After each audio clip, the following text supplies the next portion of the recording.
have asked my esteemed colleagues is to first just give us kind of their own origin story inside of this regenerative exploration.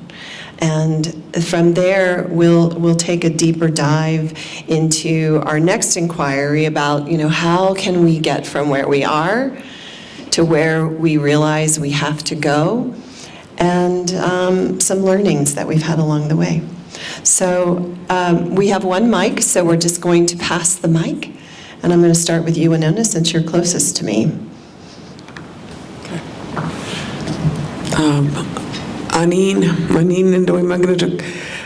So my origin story. About your relationship to regenerative. Oh, okay. I was a very long ago story. Exactly. I have farmed most of my life. I live in northern Minnesota on the White Earth Reservation, which is kind of between Bemidji and Fargo. I've been working in indigenous agricultural seed restoration and, how you return to how you're supposed to farm. And we farm corn, beans, squash, potatoes, Jerusalem artichokes, and a lot of tobacco, vegetables. And then I became a hemp farmer. So I'm a fiber hemp farmer. And I've been doing that for 8 years under state and federal permits. And I'm interested in textiles. And in part, this is my mother over here, but her mother was a textile worker, International Ladies Garment Workers Union. Mm-hmm. And so I was raised with this idea that textiles were important. And then I, of course, am a seamstress, not of course, but I also sew. Mm-hmm. And so I have been focused on how you turn hemp into canvas. That's what I'm interested in. And so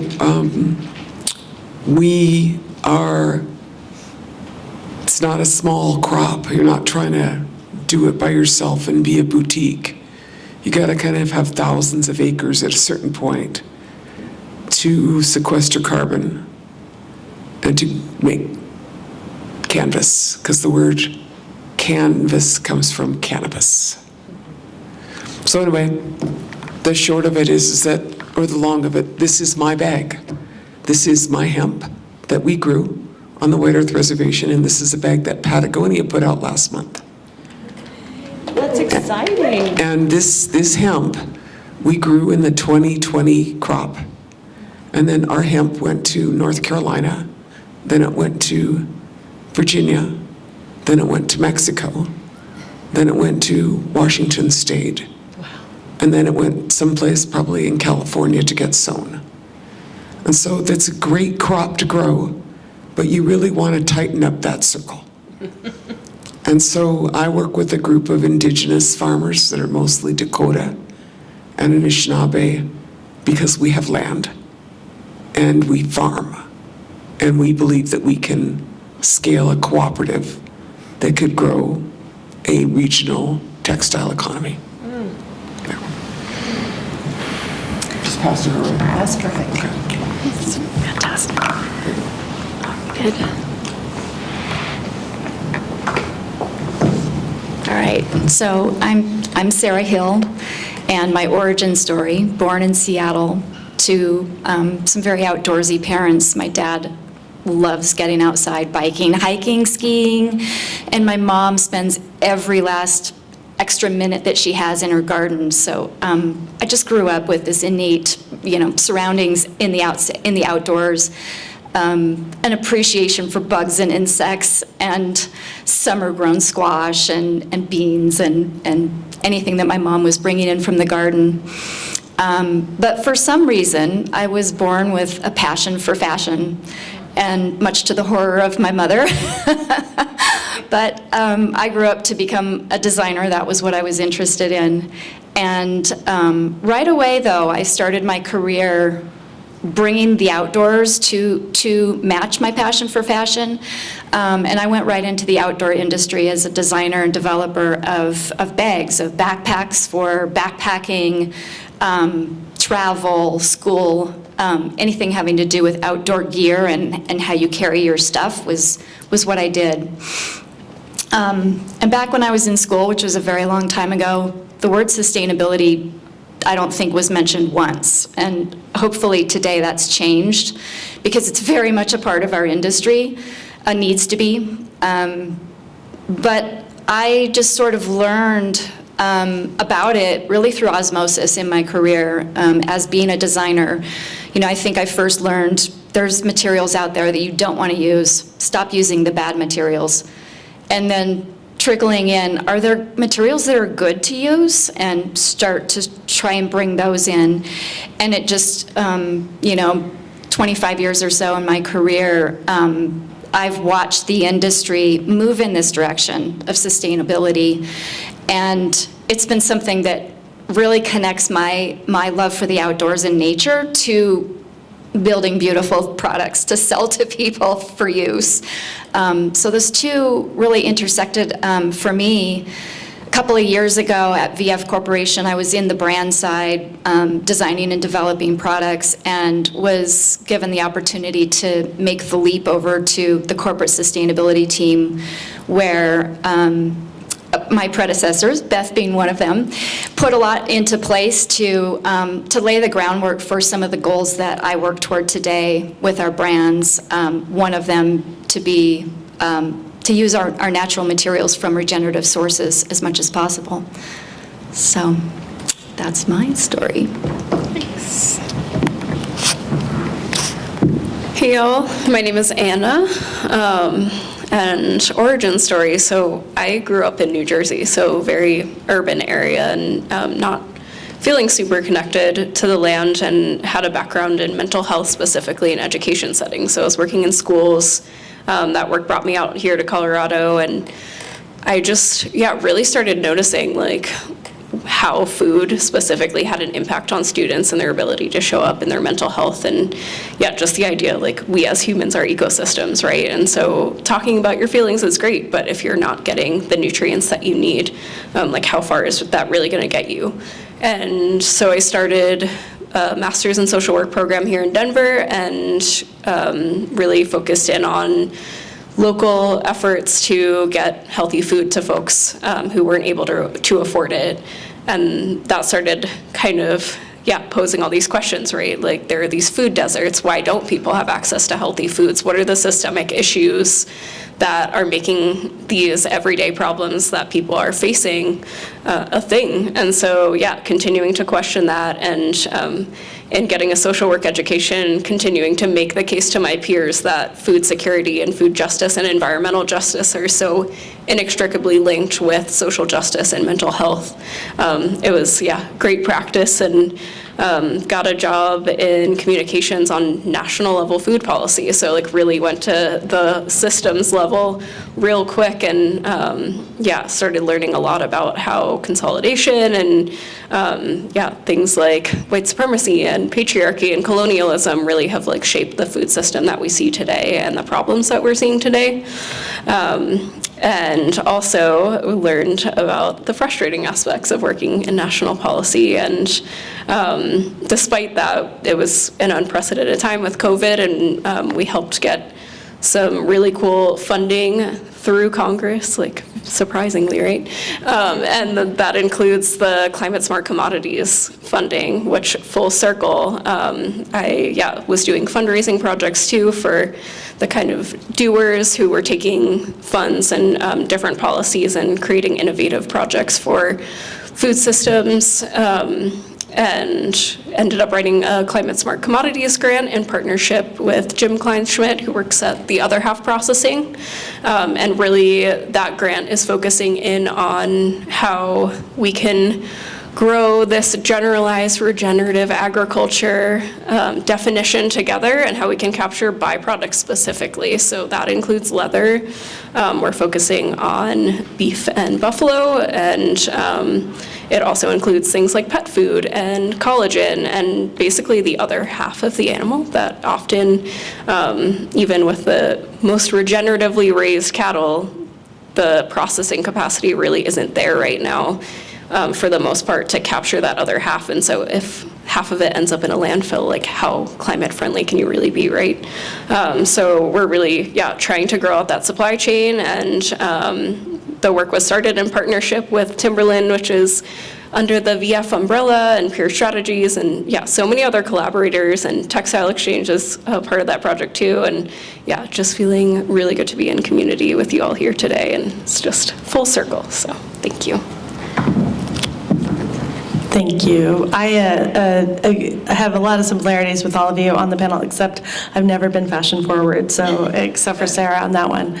My name is Dr. Stephanie Gripne, and I am a restoration ecologist in the financial markets. I grow regenerative investors like that family grows cotton. And my origin story, my family is 4 generations Colorado. We displaced Native peoples in 1887, so farmers just up the road in Greeley and Loveland. And I grew up born in Port Angeles, Washington, but grew up in central Idaho, and there were literal wars between the ranchers and the wolves and the river guides and the fisheries biologists. And I didn't know it then, but I just had this knowingness that we had enough money and that we were in this argument because we felt like we didn't have enough. So I'll ask a question really quickly. How many millionaires do you think there are in the state of Colorado? Anyone? Plenty. A lot. 800,000. And so there's no place for them to go to learn how to take a little bit of their money out of Wall Street and invest in all of you. There's no training for that. So I've now become an investor accelerator, but that journey started because I was like, it's always around the wildlife and ecology. So I have an undergraduate in wildlife management, a PhD actually in grazing and plant ecology, and my PhD was on grass banking and conservation strategy with ranchers. And during my PhD, I was very fortunate. My hero was the chief of the Forest Service, and he said, I don't want you taking any more natural resource classes. Take social science and econ and communications. And during that time, 2000 to 2003, I discovered I had an aptitude for doing transactions for good. So I started with the affordable housing portfolio, came to the Nature Conservancy in Colorado and bought ranches, did conservation easements, did a beginning rancher program. Then I was like, transactions are good, but it's not going to scale us. And then I joined the first $100 million private equity fund in carbon, wetlands, and water and biodiversity. And then my last chapter started when I was recruited to be an assistant professor at finance at University of Colorado in 2010 to 12. And I was like, why is it so difficult to raise capital? Like, it's just hard. And if you think about it, that farmer's family, when they go out to raise money, they can't think about what capital they need. They have to think about what capital they can get. The power is with the investor. And so I was like, oh my gosh. And I was like, wait a minute, there's no place for the millionaires and the billionaires and the people experiencing low middle income and the foundations and the wealthy families and the corporations. There's no place for them to go to learn how to become a regenerative investor. And we need that training program in every university, just like we have an entrepreneurship center or an agricultural center. So that's when I started my work. And we tripped upon this concept. Somebody mentioned earlier the full spectrum. We call full spectrum capital. So we coached Walton Family Foundation, who's sponsoring this session, to do a half grant and a half loan. Imagine getting a $500,000 loan, and if you hit impact milestones, you only have to pay back $250,000. So discovered that 2010 to 12. Decided we needed the center in 10,000 academic institutions, so I spun it out.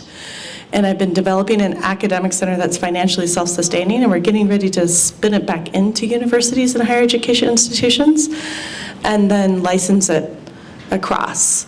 So I'm an investor accelerator. Identify, educate, and activate individuals, foundations, wealthy families, corporations. We have about $50 billion of assets under education. And we teach them how to go to the community, go to nature, and say, what do you need? And let's reverse engineer that capital stack to become a regenerative investor, to be of service, and still achieve the financial returns, impact, risk, and liquidity we seek. All right, I appreciate that. So, when we think about all of our different contexts, where we come from, what has motivated us, what we're doing in our various work in the world, the big question I have is, as we ponder this question today, how to bridge a transition that brings the food and fiber, the food and fashion industries into collaboration so that they can de-risk for themselves and farmers experimentation and trying new things and innovation in a way that also is holding this much more precious connectivity between the health of the land, the health of the water, the health of the air, and the health of the people. So we're not going to figure all this out in our conversation, but I am curious, in your own sort of reflecting in what your piece of that collective conversation is, how do you see what you're doing now nourishing that intentionality on a more broad basis? And you've already kind of touched on this with Winona's work now with Patagonia, and you're obviously with VF, and that's a very massive group of brands. And then the USDA has just put $32 million into grass, $35 million? Fantastic. And then you're sitting, helping where there's huge amounts of money sitting untapped to go into this work. So to me, we have huge potential. How do we make this more easeful as a way forward? Who would like to tackle that as a first thought? Here, we'll just do the same thing, okay? So you guys can prepare. I'll take one for the team here. Thank you. No. This bag came from this collaboration with Patagonia, which was like a 3-year, it was a while, right? I don't have, the farmers I work with are just trying to figure out which seeds are correct for the region, how you get it out of the field. We're just in the beginning because the industry was entirely illegal until recently. And we're trying to own our seeds because that'd be very important if you're going to be farmers over the future. So I just know what we do. I don't actually know, and I know that we could produce, I know what we can grow, and I think I now know what equipment we will need, but I have no idea on how to except for to talk to you about what we're doing, about how there is this, intersection between the industry and the investors and the farmers. Yeah. That's fair.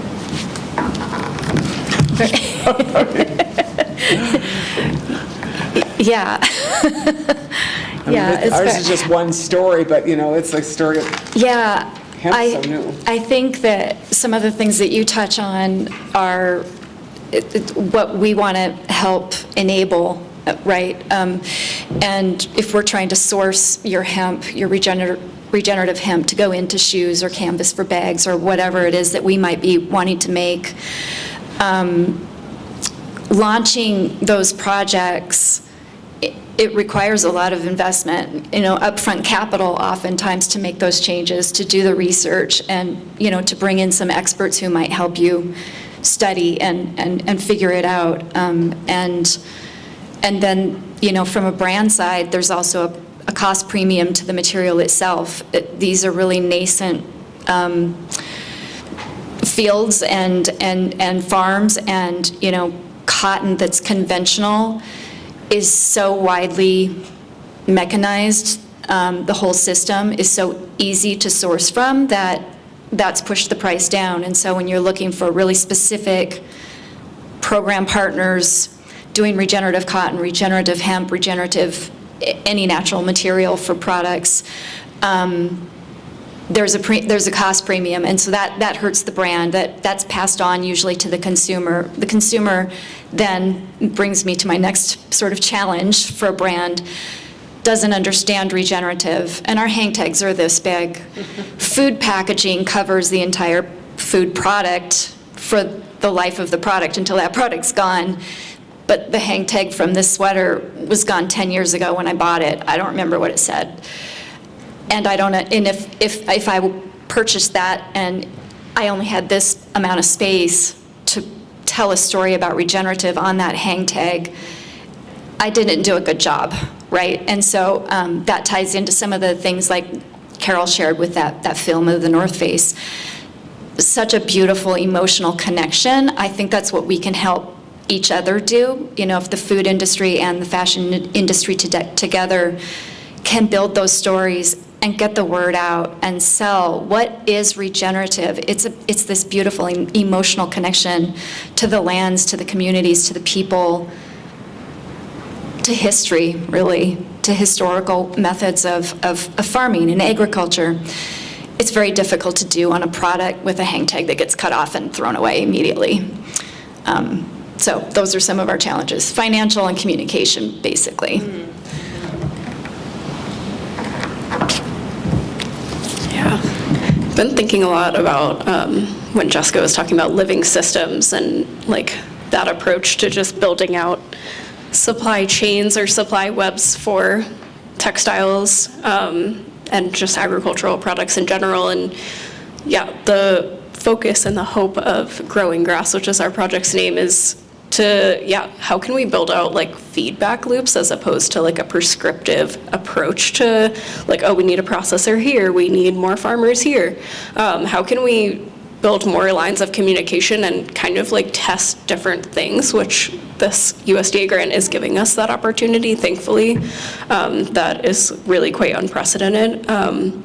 And how can we also build something that's going to last beyond that, right? And so thinking about how can brands who are receiving a lot of pressure right now to have more traceable supply chains and consumers who are saying we want to buy things that we know were good for the planet and we can feel good about, there are demands there, right? But how is that not going to go back to a farmer and rancher and be like, okay, well, the brands want you to do X, Y, and Z, so you need to do that in order to sell to a brand. Like, how can we create a collaborative space so a brand says, hey, here's what consumers are wanting, and farmers and ranchers say, like, hey, here's what we're able to do. Here's like how we can work together and build something that's resilient, because things change too. And so testing out different things like maybe policy, for example, payments for producers, how can we de-risk, pay for their audits, third-party certifications, maybe a subsidy per head of cattle.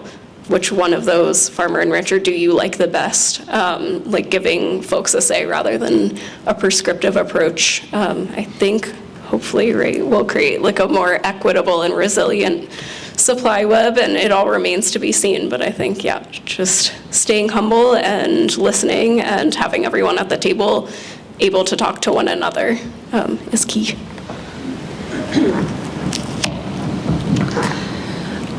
When I was 23 years old, I remember when I was switching teams from ecology to economics, and I thought about, well, you know, what would change my behavior? And I picked driving. I could have picked textiles and fashion, but I picked driving. And I said, I drive too much. Does anyone know what the true cost of a gallon of gasoline was back then, or is today? It's probably about $20 a gallon. So if we stopped subsidizing gasoline, we would pay $20 a gallon. And I remember thinking, there's two ways. I'm going to ask you to hold the microphone for me for a second so we can talk. There's two ways to solve this problem. We can unsubsidize gasoline, and we can all start paying $20 an hour, and that would change my behavior overnight. Or we can essentially bring subsidies to renewable energy, right? Those two things have to happen. You can either equally subsidize or you can remove the subsidies. Because what would happen if you had internalized those externalities? And I'm working with an internet company right now. She said yesterday that the cost of green energy is the same, if not, is lower cost than the cost of brown energy. When that happens, you don't have to worry about the tag. Right, the most sustainable solution is the financially best solution. So if you think about it, some of the team needs to be playing on the regulation side. And we have friends working on double materiality with the ESG law that passed in Europe, and bless the VF team that actually has to deal with being in compliance with all of that. But those are the rules. That's the hammer coming down to say, let's internalize these negative externalities. And the other way to fight that fight is bringing full spectrum capital to all the regenerative agriculture farmers. So I'll just give you 2 quick cases on how this is working with me in the corporate world. I had a non-organic large agricultural company come to me and say, we only have 2 staff, we have no budget, I want to buy carbon, it's $20 a ton. My farmers, who I care about, they told me they're not going to sell until it gets $100 a ton. I don't even have $20 a ton. So how do we solve this problem? Well, we basically go in and look in the supply chain, and we look at sources of capital and uses of capital, and then we're like, wait, this Indiana farmer has 8% debt on their land and 12% debt on their equipment. If we refinance that with corporate partnership with Farm Credit Services, where you take your balance sheet and you basically secure the loans, or you work with other public-private partners to create the blank company 2% debt and equipment refinance program, when you would refinance that at 2%, you would save $400 a ton. So you can use that savings to buy $100 a ton, you still have $300 left over.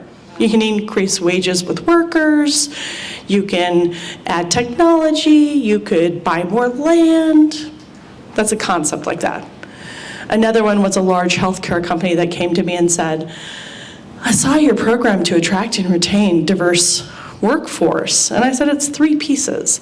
It's refinance their personal debt of the workers in the company and the supply chain of the company to, let's say, -1% interest. Increase their wages to a thriving wage, not a living wage, using income sharing agreements, and use assistance to get them into home ownership. And this is a big company, and they said, I only have, I know you're going to laugh, $15 million in my CSR budget.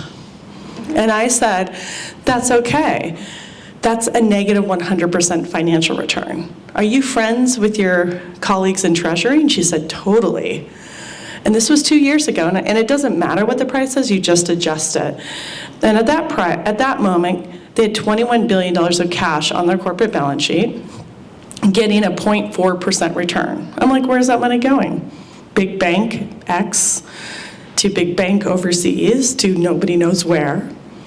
I'm like, let's offer Treasury to increase their financial return from 0.4% to 1. We'll give them a 1.5x increase on their financial returns. But for every $500 of Treasury, you blend it with $50 of expense money from your CSR. Now you have $550 at -9% money. You can lend out a -1. We'll refinance the debt. We'll increase the wages, but when you make above a thriving wage, you'll take 10% of that next wage and you'll pay it back, and then that revolving loan fund will co-own the down payment part of the home for the workers and the supply chain workers. Wow. Do you do personal finance? Can you come visit us? Yeah. Wow. Oops, sorry, I'm caught on your foot. That's fascinating. It's magic money. Yeah, well, I think so much of this stuff often is magic, this or that. I mean, we're so entrained to think inside of the limitations that we're used to, that to paint ourselves out of those boxes sometimes is not literally as hard as we have imagined or been taught to think that it is. So I love what you're saying in terms of, just like revisiting all of the things that are familiar and then reorienting them in relationship to each other. That creates a massively different potential. And I think that's kind of what we're inside of collectively, is how do we reorganize ourselves around our potential that is so much more beautiful and inspiring. Because when Nisha was talking about part of our mission is to help people re-image, because it's the power of our imagination that has got to be unleashed in order for us to pull ourselves out of this collective spin that we're in, and that touches so many things. So when you did your project with Patagonia, and you said that took a couple of years, what are some of your big learnings from that experience that you think could make a next iterative opportunity go more smoothly, or how could you pull more people inside? Well, it was obviously a pilot project, because we're trying to figure out how to make this work, right? And nobody, I believe there's only one company that I think can process textile quality hemp right now, which is Basscore. And they can do it, and they are in Montgomery, Alabama. I don't think anybody else can. And the other supply chain issues that are pretty clear are we don't have a textile industry in this country. Should we just say that? It's all offshored. And so you can't get anything. If you can make a thread, if you can spin it, then can you make a thread? And where are you going to weave it? So those are all very significant issues that I just started learning about as we tried to get from a field to a canvas. And then I think that, because we're in the renaissance of the hemp industry, and there is no information. It was illegal. They burned the books. There were no seeds. You had to get them from China or Italy, and just, I'm very good at gymnastics. I've done many black flips to get all this stuff, right? But then which seeds are gonna be, as a farmer, how do you figure out your systems in an area that used to grow hemp, but it is not? All of that takes a lot of R&D. And it also takes a lot of farmers. Because, so we're farmers on the White Earth Reservation. I've farmed most of my life, and but there's intergenerational farming families there. And then to the a couple of reservations around us have similar, and then there's some others that we work with. But, hemp permits in Minnesota, are almost all for CBD. Nobody really wants to grow textiles because they couldn't see the value-added chain or how they're going to make any money on it. And these questions of carbon, to me, are very significant. I've been wondering about the carbon markets for organic hemp farmers, because that's also significant. Because people will grow hemp in Texas and then put defoliant on it, which is totally counter to the whole idea of what we're trying to do. So you want to try to do it right. So what I learned, that there's a lot of research, that everybody has a lot of research, but it's really regionally specific and soil specific. That the issues of scale, I do not actually want a 4,000 acre farm.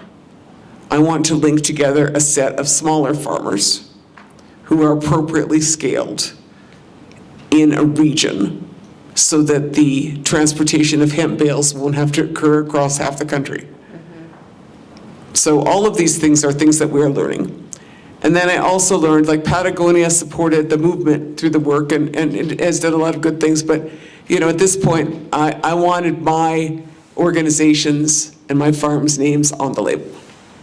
And so what I actually want is real partnerships where the people who farmed are recognized, not just the people who came out with the cool things.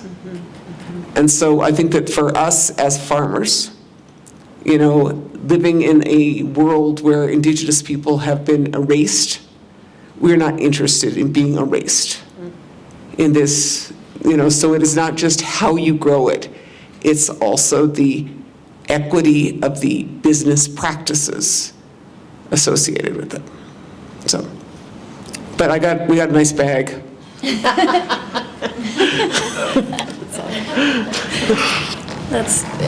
I almost want to ask you questions back and just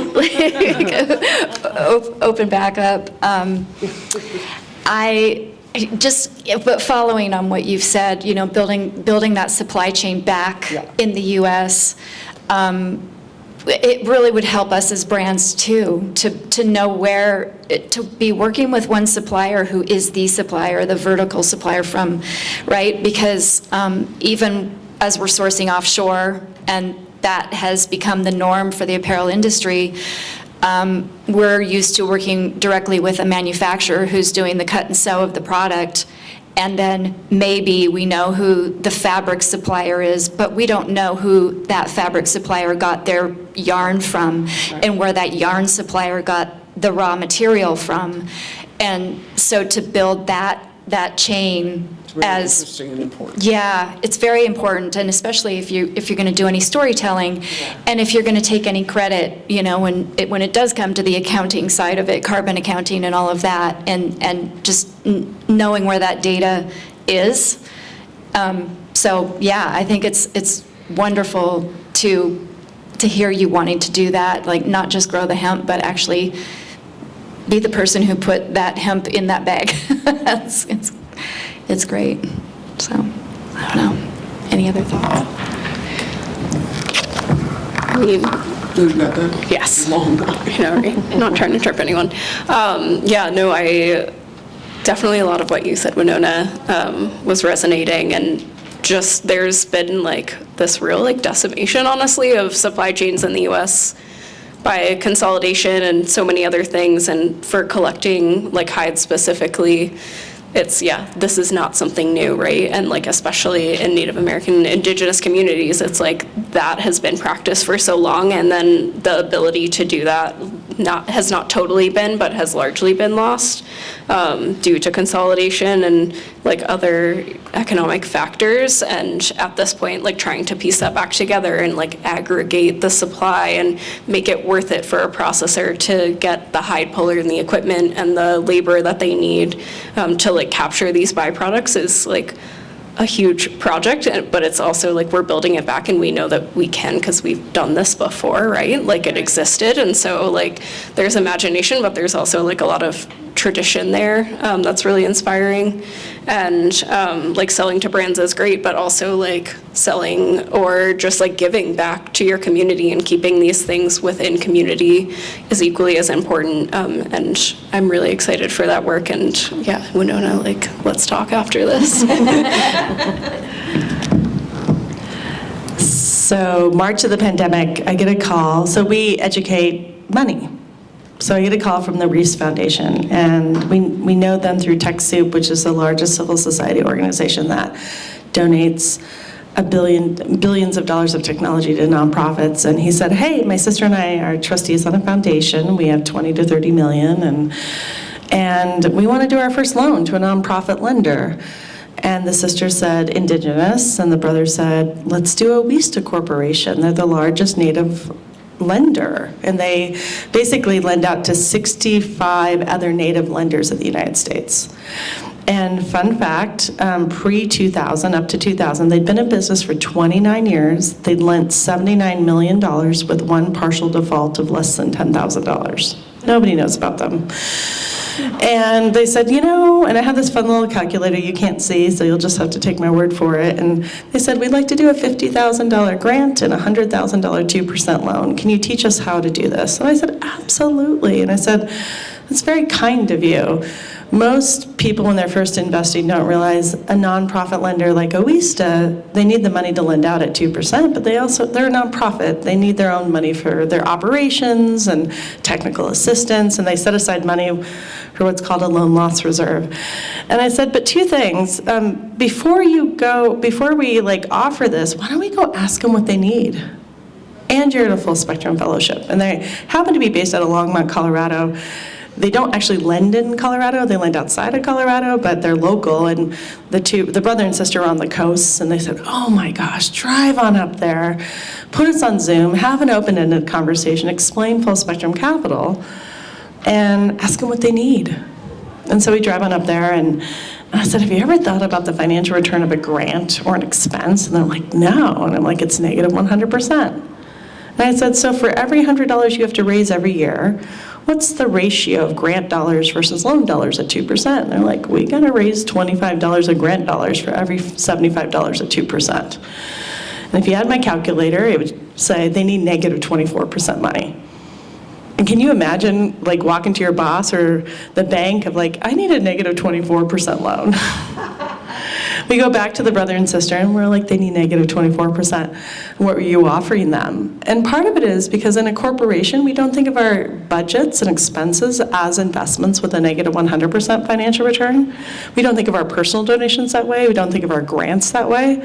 So if you take $50,000 you would donate at negative 100% and $100,000 at 2%, that's $150,000 at negative 32.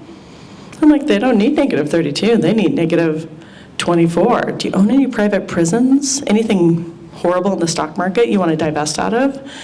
What do you want to get on that going into the pandemic? 4, 5, 6, 7? They said 6. I'm like, divest 40,000 at 6, blend it with 100 at 2, 50 at negative 100, and now we'll give them 190,000 at negative 24%. And I feel like this is cool for corporations, this is cool for foundations, what about us individually? And the easy button for like associations for textile exchange is to actually roll out a self-directed IRA for regenerative agriculture where you get a 5 to 8% return, a CD, which is a community note, and a private guarantee program. And then you raise funders. And if you think about it, I have $1 I would invest in the stock market at 5 to 8% return, let's just say 8. I have $1 I'd lend a friend at 4. And I have $1 I would donate for this at negative 100%. Now, we break those in 3 pieces. But if you restore the flow and think of those $3 as holistic, it's $3 at a negative 29% return. Meaning I could give you those $3, and you'd only have to give me back $2.19, and I'd still get an 8% return on $1 and a 4% return on that second dollar. So it's just incredibly, the good news is, OESA just told us they raised $100 million in the last 3 years, and 18 investors came from our joint activities, education activities. So we moved about $1 billion in the last 6 years, and we're a nobody, little teeny nonprofit. Imagine if this whole group started moving in that direction. Super interesting. Yeah. Wow.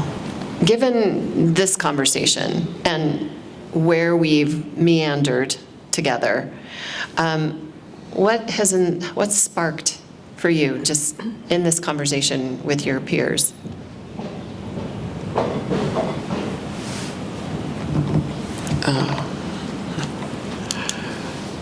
I just think it's actually pretty interesting to listen to all of you, because I feel like we all come from kind of different places, you know. But so I just want to thank you for that opportunity, and that's her, yeah. I think you pulled, a great diverse group together here, and yeah, I've enjoyed listening to you as well. Would love to talk to you more. Would love to talk to you more. We've talked. And really interesting, I think, on the finance part. I'd love to understand that more. Right, I know, we're all just like, wait, I brought out my paper for a minute, I was like, what'd she say? So we might need a special class on that, but It's being recorded, we can re-listen to it 10 I feel like she's got it, times. she's like, there's a way that rich people will be okay. Is that basically what you're saying? Well, I'll get to the microphone. Okay. I also feel a warmth here that's very nice, and just, I feel accepted here, and this is a warm room, so this is very nice. I look forward to talking to you out there too. yeah, just echoing you all, and it definitely takes all kinds. And so it's like just really inspiring to be up here working towards a common goal, but people with different levels of expertise, and a reminder that I need to brush up on my mental math skills. Yeah, super impressive. And also I'm like, must learn more. So I have some good news. One, remember, I'm an ecologist by training. Even though I've been a business school professor at University of Colorado in finance, I've never taken a business school class. So if I can learn it, anyone can learn it. Two, we have 200 education modules, and we have over 100 recorded. And three, I'll go personal on you. This is almost the 1-year anniversary for the Club Q shooting, which was a shooting of a gay club in Colorado Springs. And I had a lot of friends impacted by that. And I spent a lot of last year grieving, going through that. And I came out of it and I said, I grow investor communities for a living. What are my personal ones that I care about? And what do I love? And I said music and LGBT and my neighborhood and spirituality and healing. And the fifth one was regenerative agriculture. And literally 2 or 3 months later, I'd had 10 people say, you really should meet Philip Taylor at Mad Agriculture. And I was like, okay. And we finally met. We're soul brothers and sisters. And he's like, how much does it cost for me to start helping you grow regenerative agriculture investors? So he just texted me this morning. He was like, let's meet over the holidays. We're going to sponsor this, get this going. So if anyone wants to play with us, let's grow a database of 10, 20, 30, 50,000 investors that want to invest in regenerative agriculture through a regenerative agriculture lens. So I'll leave it with that. I have a Oh, wait, here she's got.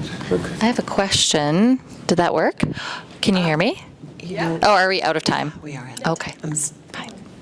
All right, go ahead. If we have time, it's okay. Specifically for Winona, because I once sat in Sarah's seat. I now sit in a nonprofit seat representing lots of brands. And I think it would be really interesting to hear your thoughts on financial mechanisms and what is actually meaningful for you as a native farmer on the ground trying to do these things, like carbon credits as an example. Is that something that you're really looking for? Or are you open to everything? Or do you have specific thoughts on certain types of mechanisms? Or I think it would just be really interesting to hear from your perspective about that. I have to say, I'm not actually aware of all the mechanisms. Can I just start with that? Some of this was yeah.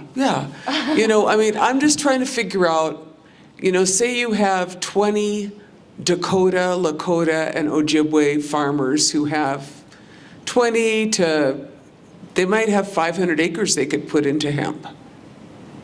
They need seeds. A lot of them have equipment, for the basics, but, it's outreach, education, research. It's ensuring that they have what they need, and so those farmers, from my many years of experience, don't actually really want to know what all those pieces are over there. Yeah. They just want to know how to do their thing, right? Uh-huh. And so it takes friends who can help, move those pieces into the relationship that you need to have. Uh-huh. Now, I've worked for nonprofits my whole life. And that's my experience, and then I farmed. But now, as I look at that structure, I think about that it doesn't necessarily build farming intergenerational wealth. It doesn't support, we're talking about disenfranchised farmers.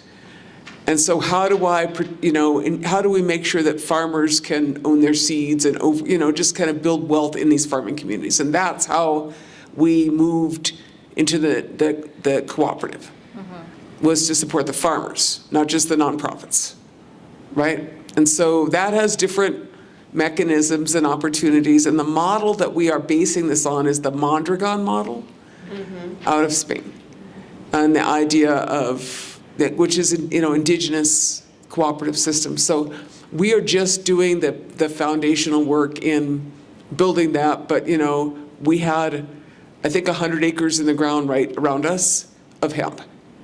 And that is all coming off the fields, or it's field redding, and, you know, so we got a few months to figure out the next steps, but that's really just shows that we're just trying to sort that out. And so we are open, but we need some people that can both translate and, you know, figure out how we interface. Bridge. The bridge, right, that's right. Right. Thank you. Thank you for that question. Yeah, that was a good question. I'm, again, so grateful for each of you giving your time and participating in this conversation.